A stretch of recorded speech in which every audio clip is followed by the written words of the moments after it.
Este es el seminario sobre interpretación bíblica y es un privilegio tenerle aquí con nosotros mientras adquirimos nuevos conceptos y herramientas para mejorar nuestra comprensión de las Escrituras. Esta serie de conferencias es del Instituto de Investigación Bíblica BRI.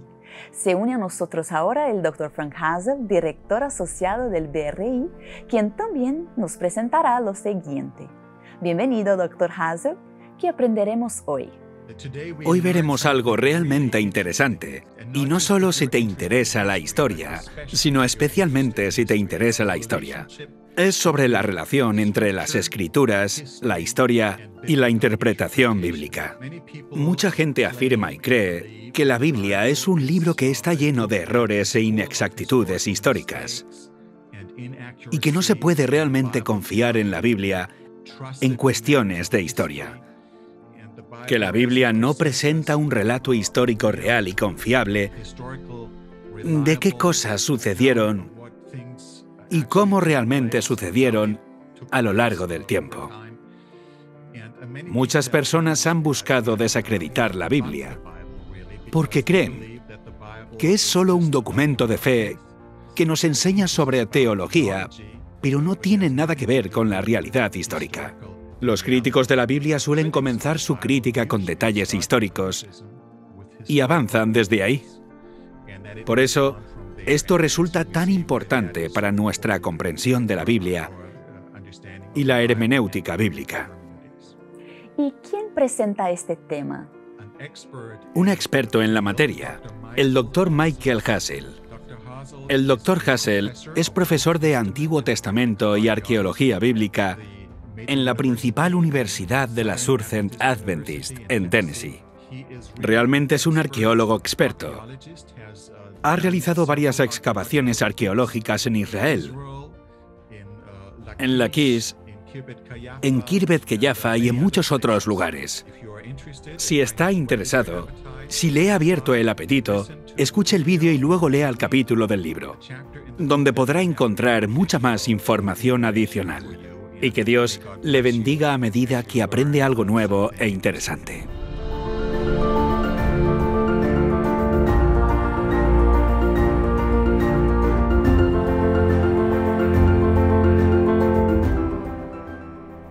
Estamos de regreso con el seminario sobre interpretación bíblica y el Dr. Michael Hazel se une a nosotros ahora para discutir los elementos de la hermenéutica bíblica y cómo podemos ver la armonía entre estos elementos y las afirmaciones propias de las Escrituras.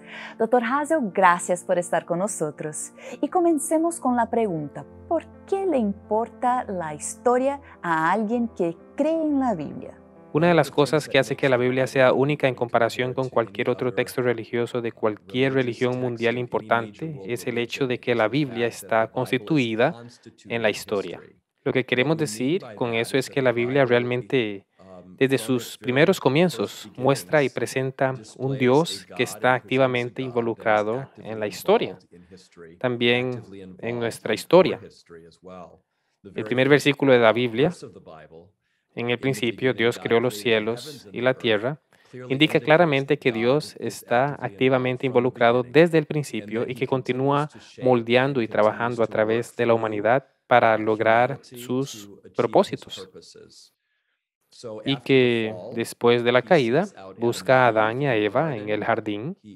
Él está personalmente involucrado en la presentación de un plan de salvación.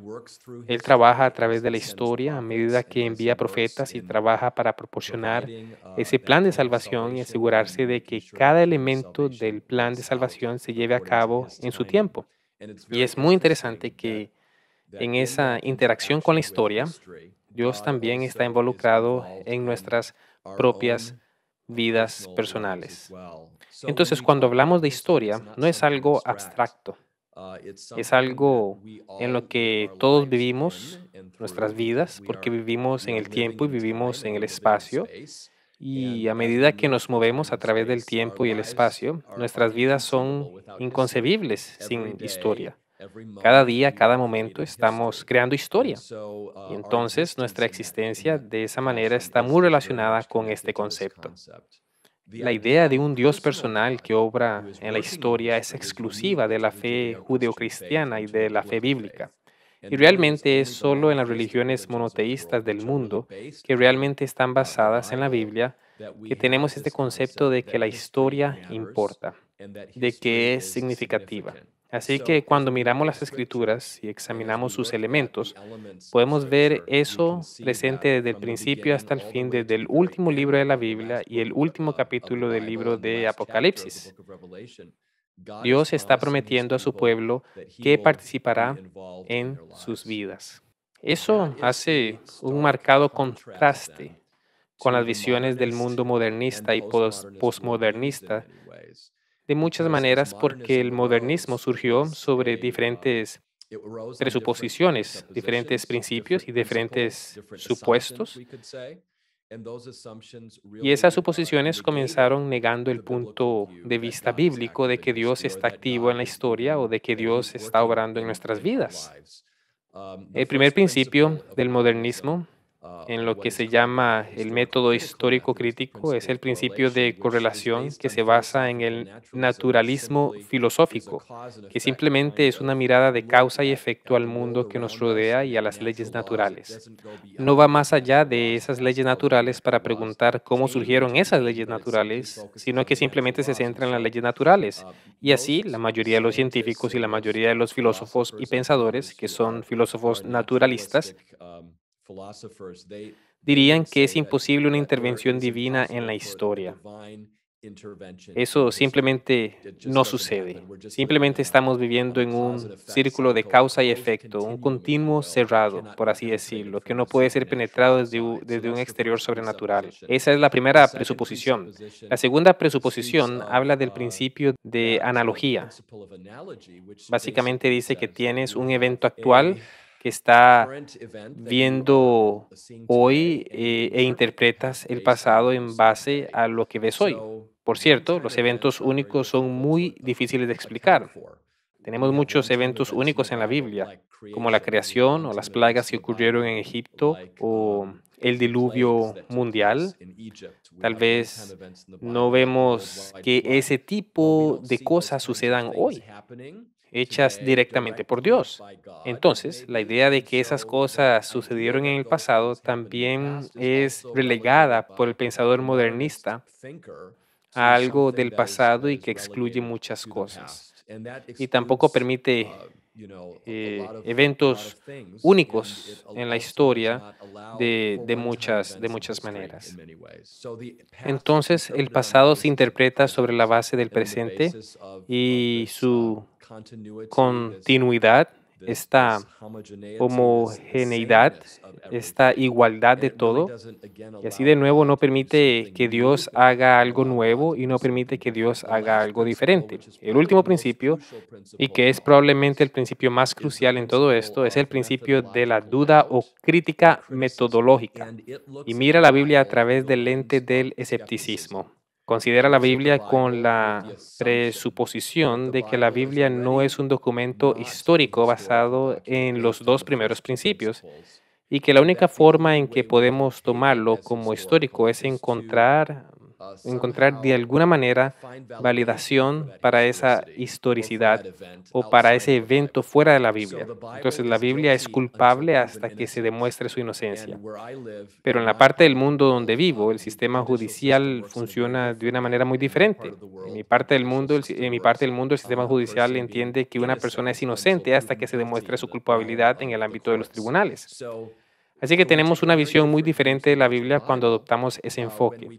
Y básicamente estamos diciendo, bueno, a menos que lo encontremos en el mundo que nos rodea a través de la ciencia, la arqueología, a través de algún otro medio, ese evento no tuvo lugar. Así que la Biblia realmente se coloca en una categoría en la que muchas otras piezas de literatura no son colocadas. Yo diría más bien que no se colocan muchas otras piezas de literatura antigua. Y usamos estos principios con la Biblia cuando realmente no los aplicamos en otros lugares. Permíteme darles un ejemplo. Los antiguos egipcios tenían textos, por supuesto, y tenían anales y tenían registros históricos. No nos acercamos a esos registros con la misma duda metodológica con la que miramos la Biblia, a pesar de que también tenían una cosmovisión politeísta. No cuestionamos si Tutmosis III hizo campaña en Canaán 17 veces. Tomamos lo que escribió prácticamente como historia. Así que a veces tenemos un doble estándar cuando se trata de la Biblia, lo cual es muy interesante. Pero al mismo tiempo, la Biblia se basa en presuposiciones diferentes a las que acabamos de escribir. Entonces, el modernismo realmente coloca nuevas presuposiciones en la Biblia que realmente no están en la Biblia misma y los estamos superponiendo a las escrituras. Esto se llama eisegesis. Superponemos nuestros prejuicios a las escrituras y luego negamos realmente lo que las escrituras nos brindan como evidencia de la obra y la intervención de Dios en la historia. Así que permítanme resumir brevemente eso. Lo que quiero decir con eso es que según el principio de correlación, si Dios no interviene en la historia, bueno, entonces no hay milagros porque Dios no puede realizar esos milagros. Dios no librará a los hijos de Israel de Egipto. Eso fue más un evento natural, ¿sabes? No vemos países, civilizaciones establecidos de esa manera hoy. Y por lo tanto es muy poco probable, según el principio de analogía, que eso haya sucedido de esa manera en el pasado. Y lo pasamos mal. No hemos encontrado evidencia directa del evento del Éxodo en los registros egipcios. Y entonces dudamos de si ese evento ocurrió porque no hemos encontrado evidencia fuera de la Biblia para ello. Y así, esto coloca ese evento en la historia, que fue un evento muy crucial en la Biblia y se hace referencia una y otra vez después de que los libros de Moisés fueron escritos a lo largo de las Escrituras hasta el libro de Apocalipsis. Una y otra vez tenemos referencia al Éxodo. De hecho, creo que el Éxodo se cita en segundo o tercero lugar en comparación con cualquier otro libro del Nuevo Testamento. Y si ese evento no sucedió, entonces tenemos un problema en las Escrituras. Entonces, esto es parte de los problemas que enfrentamos, al menos en el modernismo. ¿Cuáles son algunos de los desafíos que se han planteado sobre la historia de la Biblia? La agenda modernista realmente fue bastante devastadora para la Biblia.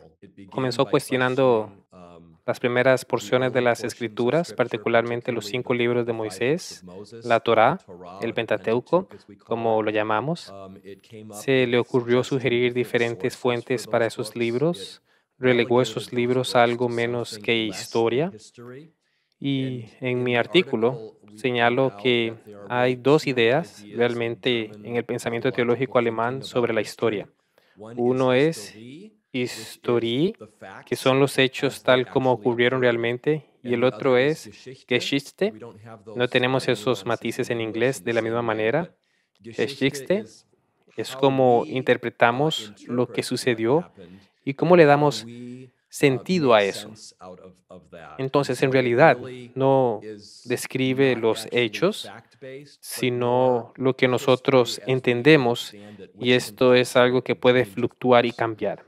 Y muchos teólogos luteranos, pienso ahora en uno en particular, Gerhard van Rad, para superar la falta de historia a la que el modernismo había relegado a la Biblia con esas presuposiciones, trataron de encontrar una manera de salvar la Biblia y se le ocurrió a von Rad esta idea de la historia de la salvación, que no se basa necesariamente en los hechos, sino en la teología de lo que la Biblia da y ofrece. Pero al separar los hechos de la teología, obtenemos algo inferior.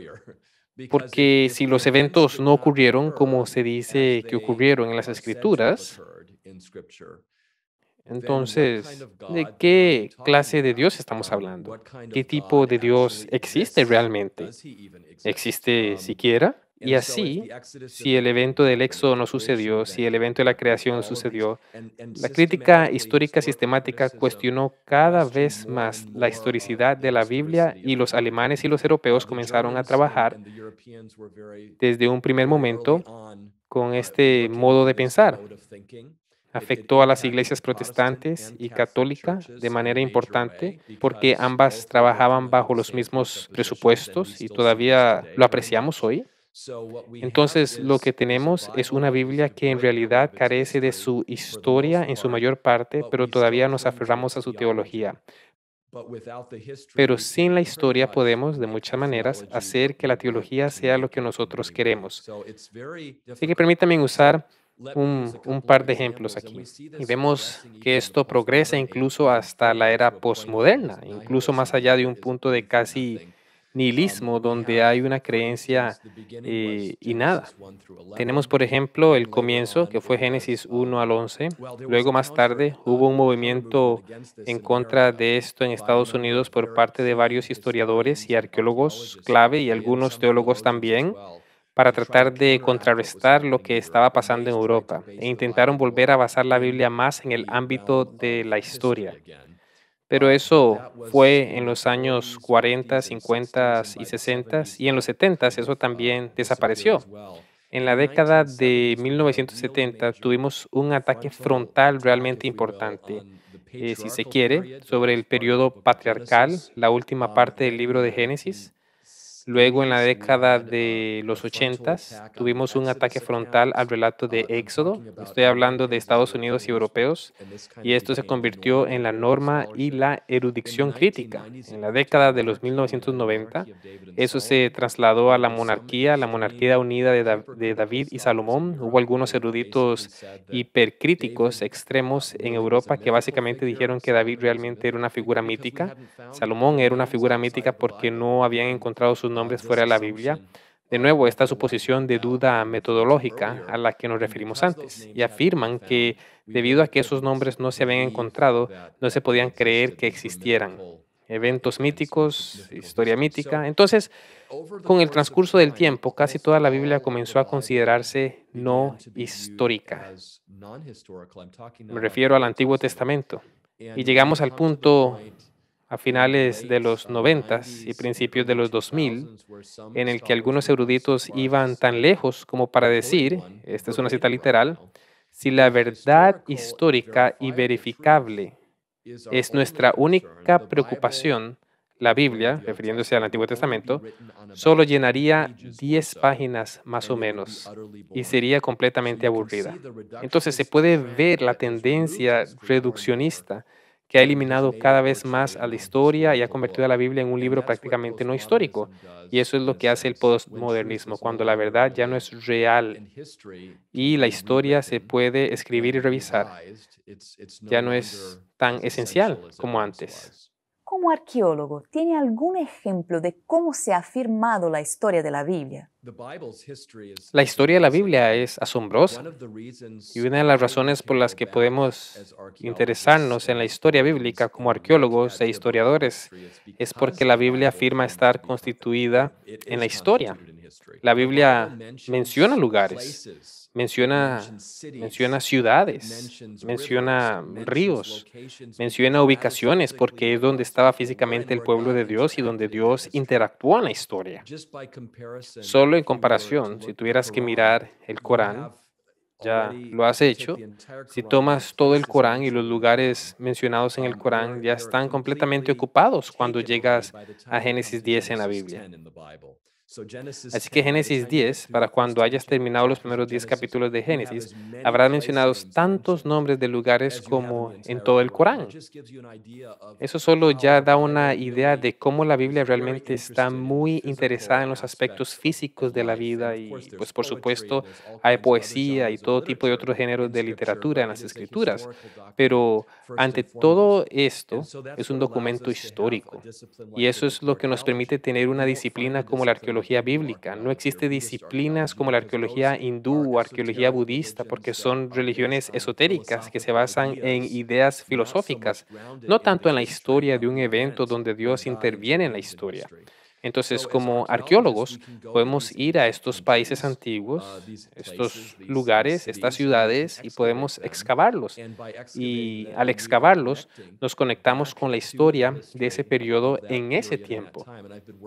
He estado trabajando en este campo durante más de 30 años, excavando muchos lugares en Israel, Jordania y Chipre.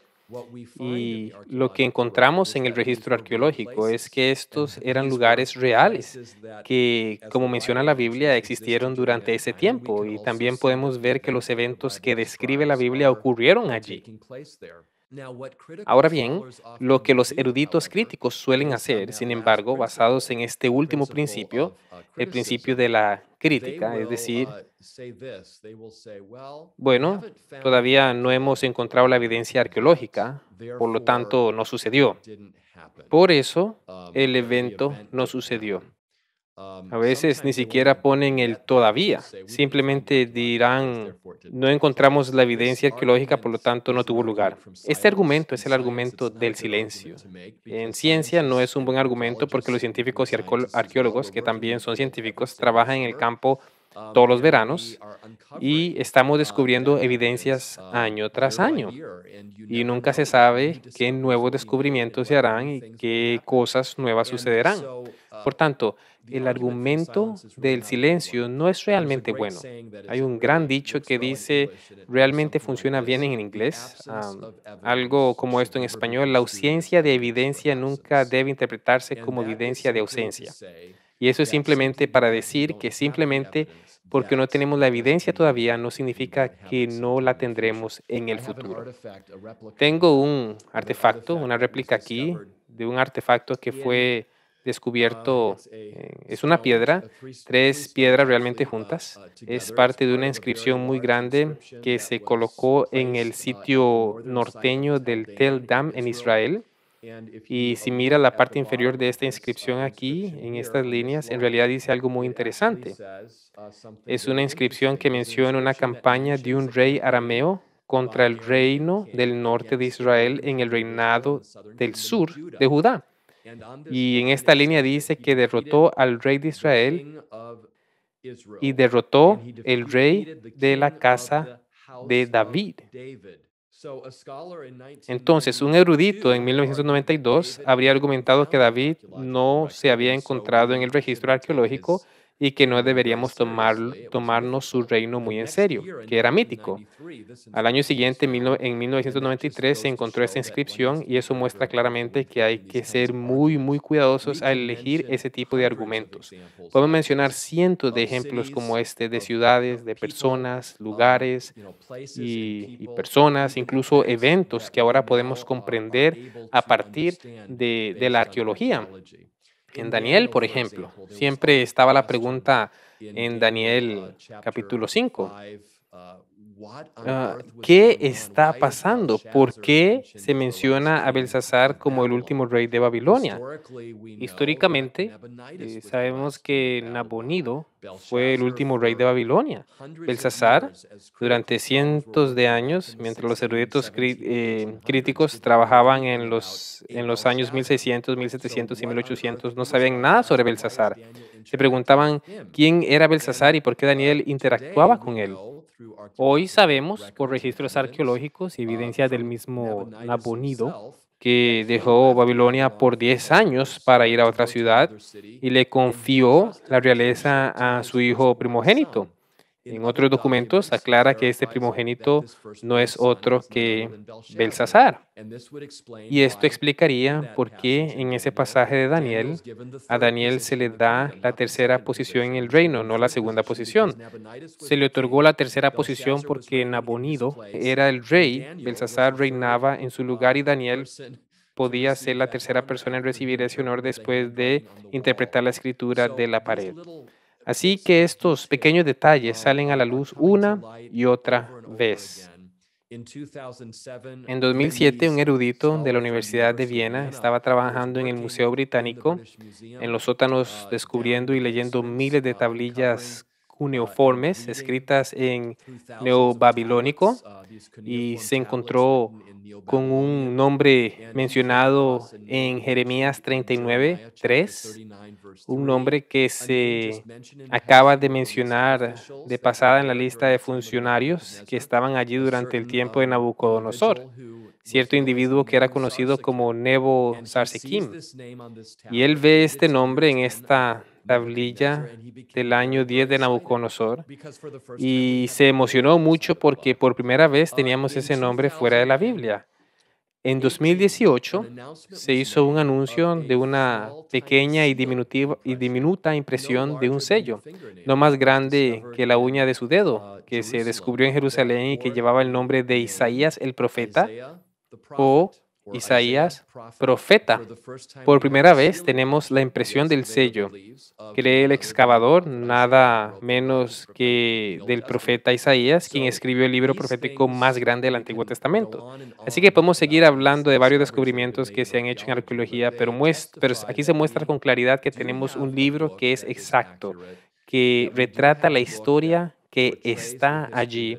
Y aunque es posible que no tengamos todo lo que recoge la Biblia contrastado en el registro arqueológico, probablemente sí tenemos más que cualquier otro libro antiguo que exista en el mundo hoy, y ciertamente tenemos una sólida evidencia.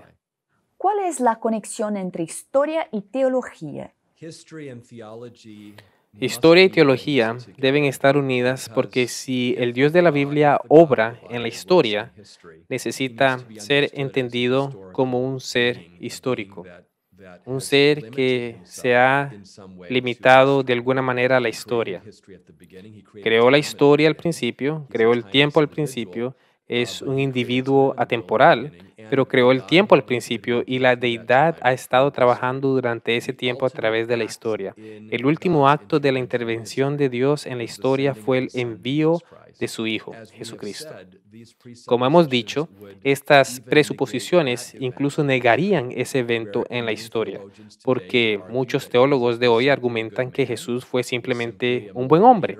Él fue simplemente un líder moral. Su muerte en la cruz es importante, pero ya sabes, si eliminas todos los demás elementos de la historia, no lo es.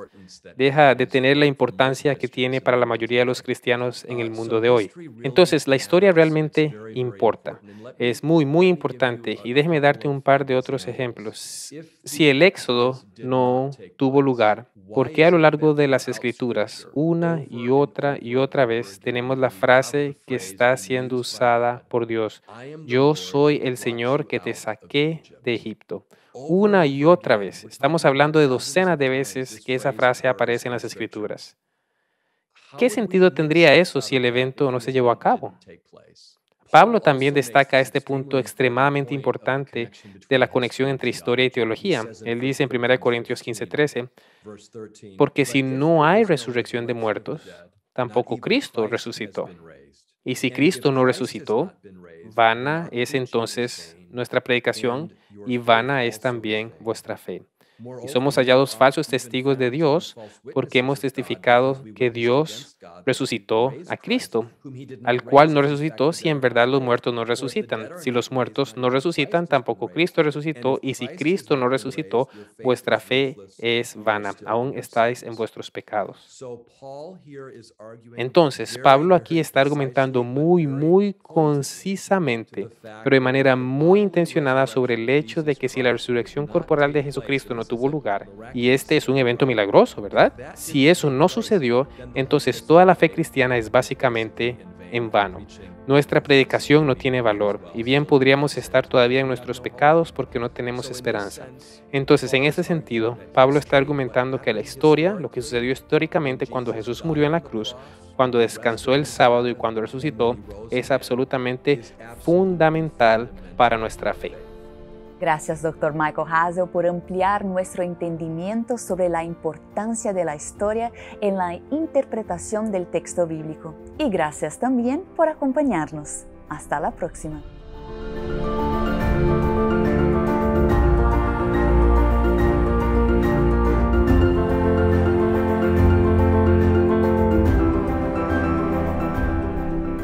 Para una comprensión más profunda de este tema, visite adventistbiblicalresearch.org y compre el libro Biblical Hermeneutics and Adventist Approach.